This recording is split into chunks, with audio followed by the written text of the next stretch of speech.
नमस्कार दोस्तों। आज जिस आईएएस अधिकारी लड़की की दर्दनाक कहानी की वीडियो हम आपके सामने पेश करने जा रहे हैं, उसको देखने के बाद आपके दिलो दिमाग में अजीब सी विचलन पैदा हो सकती है और वीडियो देखने के बाद आप कुछ नया और अलग महसूस कर सकते हैं। लेकिन उससे पहले कुछ चंद लाइनें आपके लिए पेश करता हूं। साहिल पे पहुंचने से इनकार किसे है? साहिल पे पहुंचने से इनकार किसे है, लेकिन तूफानों से लड़ने का मजा ही कुछ और है। कहते हैं कि किस्मत खुदा लिखता है, लेकिन उसे मिटा के खुद गढ़ने का मजा ही कुछ और है। जी हां, ये कहानी है एक जिला अधिकारी बनी लड़की की। एक 26 साल की लड़की रितु, जिसका लक्ष्य जिलाधिकारी बनना था, आईएएस बनना था, जिले की कमान संभालना था। एक दिन रितु हरियाणा के अपने गांव से दिल्ली आ रही होती है। क्योंकि आज रितु बस से आ रही थी तो आदतन वह अपनी हिस्ट्री की किताबें निकालकर बस में ही पढ़ने लगती है। तभी अचानक बस रुकती है और 3 नौजवान युवक लड़के बस में चढ़ते हैं। क्योंकि जहां रितु बैठी होती है उसके बगल की सीटें खाली होती हैं।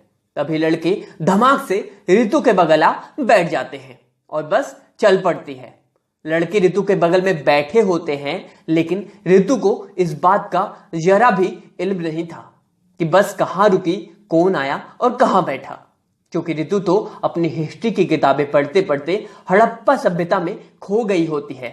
कुछ मिनटों बाद वे लड़के लड़कियों के बारे में ही अजीब बात करने लगते हैं। अब जब यह बात रितु के कानों तक जाती है तो उसे अंदाजा लग जाता है कि लड़के ये बातें रितु को ही सुनाकर बोल रहे होते हैं। धीरे धीरे लड़के रितु को छेड़ने पर आमदा हो जाते हैं। अक्सर लड़कियों को ऐसी इवटीजिंग यानी कि छेड़छाड़ का सामना करना पड़ता है, लेकिन रितु उन आम लड़कियों जैसी तो थी नहीं। उसे भली बात मालूम थे कि उसके अधिकार क्या हैं। आखिरकार रितु तो एक आईएएस की तैयारी करने वाली छात्रा। रितु ने झट से लड़कों को वार्न करते हुए आईपीसी की धाराओं की जानकारी दी। रितु ने साफ शब्दों में इशारा करते हुए कहा कि यदि फिर से इस प्रकार की अश्लील टिप्पणी कानों तक पहुंची तो आईपीसी की धारा 354 ए और धारा 354 डी के तहत मुकदमा पंजीकृत करवाऊंगी। इतने में दिल्ली आ जाता है। रितु अपना सामान उठा बस से बाहर आ जाती है, लेकिन उसे यह नहीं पता था कि मुश्किलों की तो अभी शुरुआत हुई है। दरअसल रितु, जो कि हरियाणा के एक छोटे से गांव की रहने वाली थी, वह यूपीएससी की तैयारी करने के लिए दिल्ली आ रही थी। और हरियाणा में तो बेटियों को पढ़ाना अपराध की श्रेणी में माना जाता है, अपराध की श्रेणी में आता है। लेकिन बेचारी रितु अपने माँ बाप को कैसे भी मनाकर दिल्ली आ रही थी। अब रितु दिल्ली पहुंच चुकी थी और झट से एक ऑटो वाले को इशारा कर पूछती है कि भैया राजेंद्र नगर चलोगे? ऑटो वाला झट से हाँ बोल देता है और अब रितु दिल्ली के आईएएस हब कहे जाने वाले राजेंद्र नगर में पहुंच जाती है, जहां लाखों की भीड़ में स्टूडेंट यूपीएससी की तैयारी करते हैं। और ऐसा माना जाता है कि हर साल बड़ी संख्या में राजेंद्र नगर भारत सरकार को आईएएस अधिकारी देता है। रितु राजेंद्र नगर को देख खुश भी होती है और घबराती भी है। राजेंद्र नगर, जहां कदम कदम पर आईएएस की किताबों की दुकानें, प्रिंटिंग प्रेस इत्यादि होते हैं, ये देख रितु की आंखें किताबों के बीच कहीं खो जाती हैं और वह यह प्रण करती है कि मुझे बनना तो आईएएस टॉपर ही है। लेकिन यह रास्ता शायद रितु के लिए आसान नहीं था। उसे नहीं मालूम था कि बस वाली छोटी सी घटना उसके तैयारी में बाधक बन जाएगी। अब रितु दिल्ली के एक नामी कोचिंग में एडमिशन लेती है और ऐसा माना जाता है कि यदि आपको आईएएस की परीक्षा में ऑल इंडिया रैंक 1, 2 इत्यादि पाना है तो इस कोचिंग में दाखिला लेना ही पड़ेगा। बहरहाल रितु कोचिंग में दाखिला तो ले लेती है, लेकिन जैसे ही रितु पहले दिन कोचिंग की क्लास करने के लिए जाती है, उसकी नजर उन 3 लड़कों से मिलती है जिन्होंने बस में रितु को परेशान किया था। उन्हें देख रितु थोड़ा असहज और असामान्य महसूस तो करती है, लेकिन अगले ही पल अपना ध्यान हटाते हुए क्लास पर फोकस करने लगती है। दरअसल वो तीनों लड़के जिन्होंने रितु को छेड़ा था वे भी यूपीएससी की तैयारी वाले ही स्टूडेंट थे और रितु को हिस्ट्री की किताबें बस में पढ़ता देख अलग अंदाज में उसे छेड़ने की कोशिश कर रहे थे। अब इधर रितु अपनी पहले दिन की क्लास कर घर आ जाती है और सब कुछ सामान्य चल रहा होता है। तभी देर रात रितु के मोबाइल पर कॉल आनी शुरू हो जाती है और जितनी बार रितु कॉल उठाती और हेलो बोलती तो दूसरी तरफ से कोई रिस्पॉन्स नहीं दिया जाता और कॉल कट हो जाती। लेकिन फिर अगले ही पल कॉल आती और यह सिलसिला लगातार चलता रहा। अब रितु परेशान हो गई थी कि आखिरकार देर रात 11 बजे ऐसा कौन हो सकता है जो कॉल कर रहा है और बोलता नहीं और कटने पर फिर से कॉल कर देता है।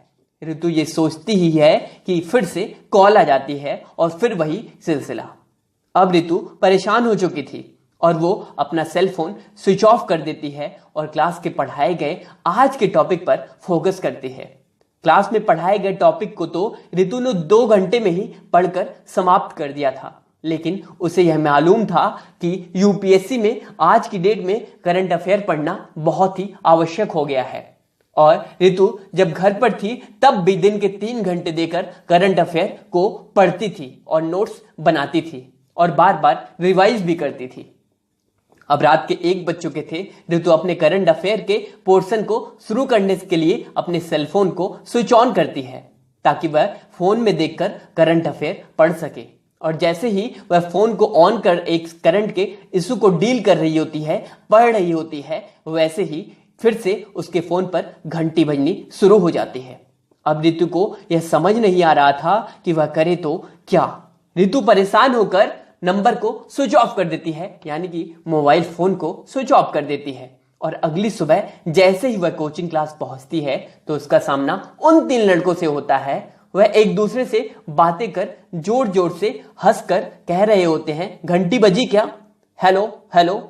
जैसे ही यह शब्द रितु के कानों में जाते हैं, रितु के कान खड़े हो जाते हैं। और अब रितु को पता चल गया था कि रात में जो भी कॉल आ रही थी वह इन्हीं लड़कों द्वारा करी जा रही थी। लेकिन वह परेशान थी कि आखिरकार मेरा नंबर इन तक पहुंचा तो कैसे। रितु आज घर आ जाती है और फिर देर शाम आज रितु के फोन पर एक मैसेज आता है कि हम आईपीसी की धारा 354 से नहीं डरते और समय समय पर इन धाराओं को तोड़ते भी हैं।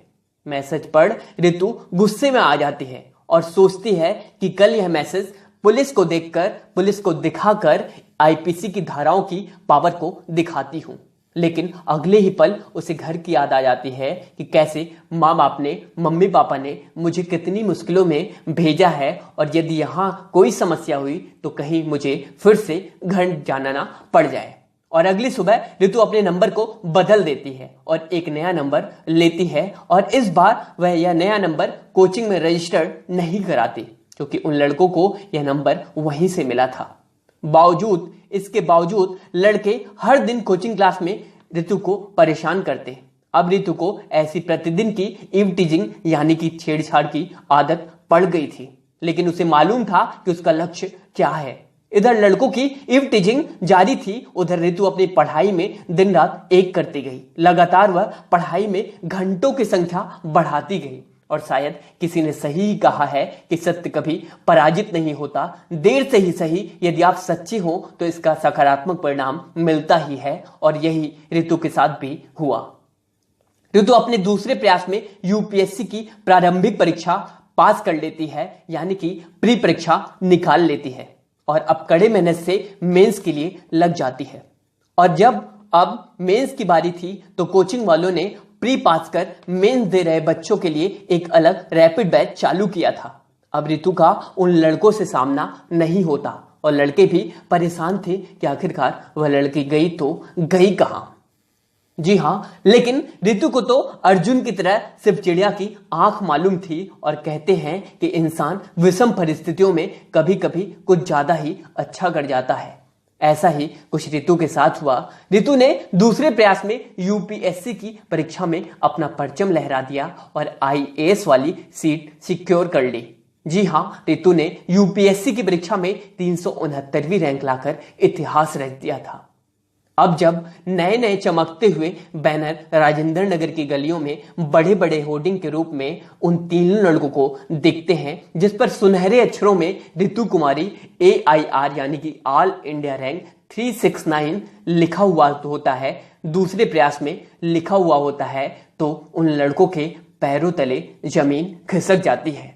जी हाँ दोस्तों, ये रितु की ये दर्दनाक कहानी आशा करता हूं आप सभी को अच्छी लगी होगी।